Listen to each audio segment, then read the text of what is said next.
বিয়ের আগে যেই মেয়েটা একটা ডিমও ভাজতে পারতো না, সেই মেয়েটা আজকে একা হাতে একটা সংসার চালাচ্ছে। আর এ পর্যন্ত আসতে যেও কিন্তু মানুষের কাছে কম কথা শুনতে হয়নি।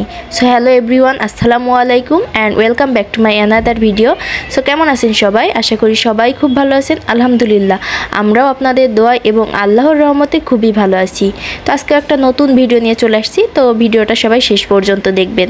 তো এই যে সকালবেলা ঘুম থেকে উঠেই আমি চলে আসলাম রুমটা একটু গোছানোর জন্য। যেবার বাবা দুইজনাই ঘুমিয়ে আছে আর আমি কিন্তু উঠে গেছি। সংসারে মেয়েদের ঘুমটা কখনোই হয় না, বিশেষ করে বাড়ির বউদের ঘুমটা। বাড়ির মেয়েদের কথা আলাদা, মানে বিয়ের আগে তারা কিন্তু যাই হোক ঘুমাতে পারে বা সব কিছুতে স্বাধীনতা থাকে। বিয়ে হয়ে গেলে কিন্তু ওরকমভাবে আর কোনো রকম স্বাধীনতা থাকে না। তো যাই হোক, আজকে আপনাদের সাথে আমার জীবনের কিছু কথা শেয়ার করব। তো বিয়ের আগে আমি কিন্তু কোনো কাজই পারতাম না, ইভেন একটা ডিমও ভাজি করতে পারতাম না।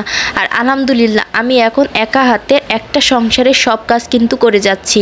তো আমি নিজে অবাক হয়ে যাই যে আমি একটা সময় কিছুই পারতাম না, আর সেই আমি এখন একা একা কত কিছুই শিখে গেছি। তো যাই হোক, এটা হচ্ছে পরিস্থিতি। একটা না একটা সময় আপনাকে সব কিছুই করতে হবে, সব কিছুই শিখে নিতে হবে। কারণ বিয়ের পরে কাজ না করলে কিন্তু হবে না, কাজ আপনাকে শিখে নিতেই হবে, পরিস্থিতির চাপে পড়েই হোক আর শখের বশেই হোক। আমি যেহেতু আমার বাসায় একা থাকি, এখন কিন্তু আমাকে কাজ করতেই হবে। আমার কাজ আমি তো আর ফেলে রাখতে পারবো না, যে কারণে আমাকে সব কাজই করে নিতে হয়। আর হ্যাঁ, একটা মেয়ে তো আর বিয়ের আগে বাড়ি থেকে সব কাজ শিখে আসে না।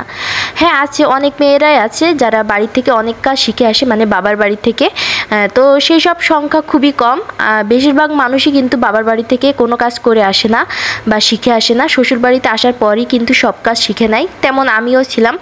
তো যাই হোক, আমি যখন বিয়ে হয়ে আমার শ্বশুর বাড়িতে আসি, তখন কিন্তু আমাকেও সামনের পরেই হোক আর আমার পিছনেই হোক অনেক কথাই কিন্তু শুনতে হয়েছে। যেমন আমি একটা আপনাদেরকে বলি, আমি যখন আমার গ্রামের বাড়ি গিয়েছিলাম, মানে আমার শ্বশুর বাড়ি, তখন আমার কাছে চিংড়ি মাছ কাটতে দেওয়া হয়েছিল। তো আমি তখন নতুন, আমি জানতাম না যে চিংড়ি মাছ কীভাবে কাটে। তো আমার পাশের বাসার এক চাচি শাশুড়ি আমাকে বলে যে, বৌমা তুমি চিংড়ি মাছ কীভাবে কাটছো? এইভাবে তো হয়নি, তুমি কি জানো না কীভাবে কাটতে হয়? তো আমি কাকিকে কিন্তু বলেছিলাম যে, না কাকি, আমি জানি না কিভাবে কাটতে হয়।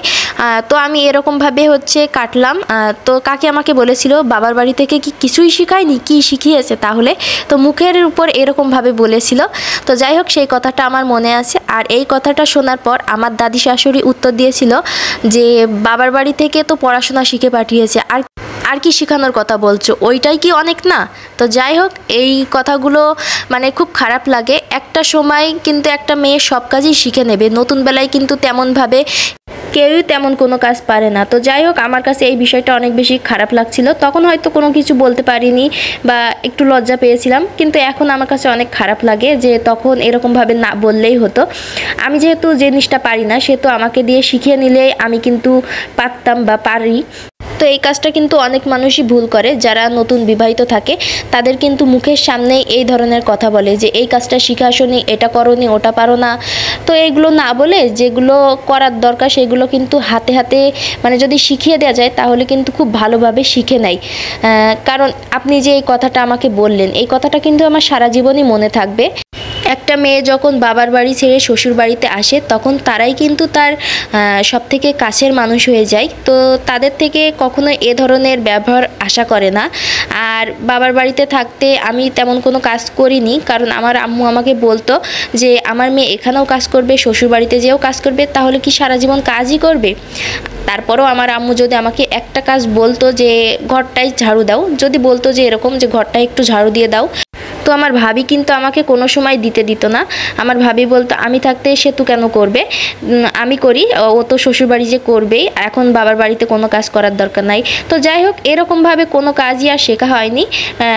আমরা তো সব কাজ শিখি বা পারি, মেয়েরা তো সব কাজ পারেই। তো যাই হোক, বাবার বাড়ি থেকে তো আর হাতে কলমে সব কিছু শিখে আসা হয় না। হ্যাঁ, আমি বাবার বাড়িতে থাকতে আমার রুমটা আমি খুব সুন্দর করে গুছিয়ে রাখতাম।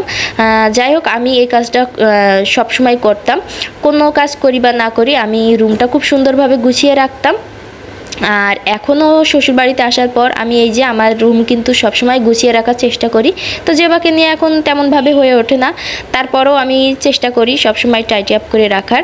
তো যাই হোক, আজকে অনেক কথাই বললাম। তো আমার মতন এরকম কিন্তু অনেকের লাইফেই ঘটে, নতুন বিয়ে হয়ে আসলে এরকম অপমান সহ্য করতে হয় বা অনেক কথাই শুনতে হয়।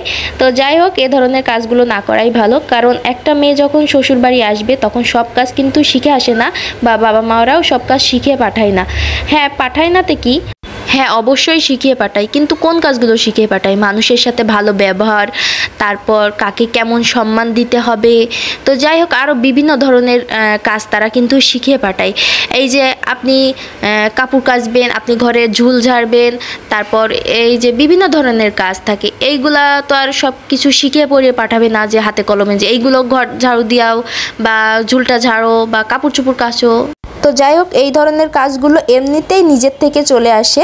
যখন আপনি নিজে সংসার করা শুরু করবেন তখন কিন্তু আপনার ভিতরেই হচ্ছে আপনার এই কাজগুলো চলে আসবে, যে আপনার সংসারে কোন কাজগুলো আপনাকে করতে হবে।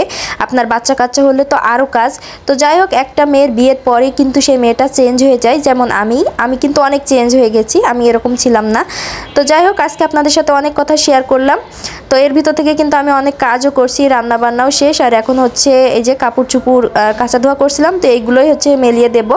তো আজকে ভাবছিলাম যে রোদ হবে, তো আজকে একদমই রোদ নাই, আকাশটা অনেক মেঘলা, আর মনে হচ্ছে এখনই বৃষ্টি হবে।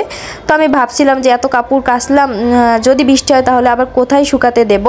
তো দুপুরবেলা খাওয়া দাওয়া করতে করতেই দেখলাম হচ্ছে বৃষ্টি নেমে গেছে। তো ভাবছিলাম আজকে আর কাপড় চুপড় তাহলে আর শুকাবে না, কোথায় যে নাড়বো। তো দেখলাম বেশিক্ষণ বৃষ্টি হয়নি, আধা ঘন্টার মতন হয়েছে, খুব একটা জোরেও হয়নি। তো যাই হোক, কাপড় চোপড়গুলো এখন বারান্দায় আছে। আর আজকে আপনাদের সাথে অনেক কথা শেয়ার করলাম, তো কেউ কিছু মনে করবেন না। অনেকেই হচ্ছে এ ধরনের কথাবার্তা বলে, বিশেষ করে গ্রাম অঞ্চলের দিকে। তো গ্রামের মানুষরা যেহেতু একটু সরল সহজ হয়, তাই তারা হচ্ছে সব কিছু সহজভাবেই নেয় আর মুখের উপরে এরকমভাবে বলে দেয়। তো আমাদের সবারই উচিত এরকমভাবে না বলে ভালোবেসে ভালোভাবে শেখানো, তাহলে সেই জিনিসটা কিন্তু খুব ভালোভাবেই শিখে নেওয়া যায়। তো যাই হোক, আপনাদের সাথে বকবক করলাম। তো আমার এই বকবকানির ভিডিও কে কতক্ষণ দেখলেন বা শুনলেন জানি না। কেউ যদি সম্পূর্ণ দেখে থাকেন, মানে ধৈর্য ধরে যদি দেখে থাকেন, তাকে তো অসংখ্য ধন্যবাদ জানাই। আর তার সাথে ভিডিওটা কেমন লাগলো সেটা কিন্তু কমেন্ট করতে ভুলবেন না। ভালো লাগলে লাইক শেয়ারও করতে পারেন। আর যারা আমার ফেসবুক পেজে নতুন, তারা অবশ্যই পেজটা ফলো দিয়ে রাখবেন। আর সাথে সাথে যারা ভিডিওটা আমার ইউটিউব চ্যানেল থেকে দেখছেন, তারাও কিন্তু চ্যানেলটা সাবস্ক্রাইব করে রাখবেন। তো সবাই ভালো থাকবেন, সুস্থ থাকবেন, আমাদের জন্যও দোয়া করবেন। আপনাদের জন্যও রইল অনেক অনেক দোয়ার ভালোবাসা। আর এই যে দেখুন, আকাশটা কিন্তু অনেক মেঘলা, আর হচ্ছে হালকা একটু বৃষ্টি হয়েছিল। তো চলে যাচ্ছি, যাওয়ার সময় এই যে খুব একটা ভালো মুড নিয়েই যাচ্ছি, কারণ আজকে অনেক দিন পর একটু ঠান্ডা ঠান্ডা আবহাওয়া ছিল। তো সবাই হচ্ছে এই ঠান্ডা আবহাওয়াটা এনজয় করুন। তো ভালো থাকবেন, আল্লাহ হাফেজ।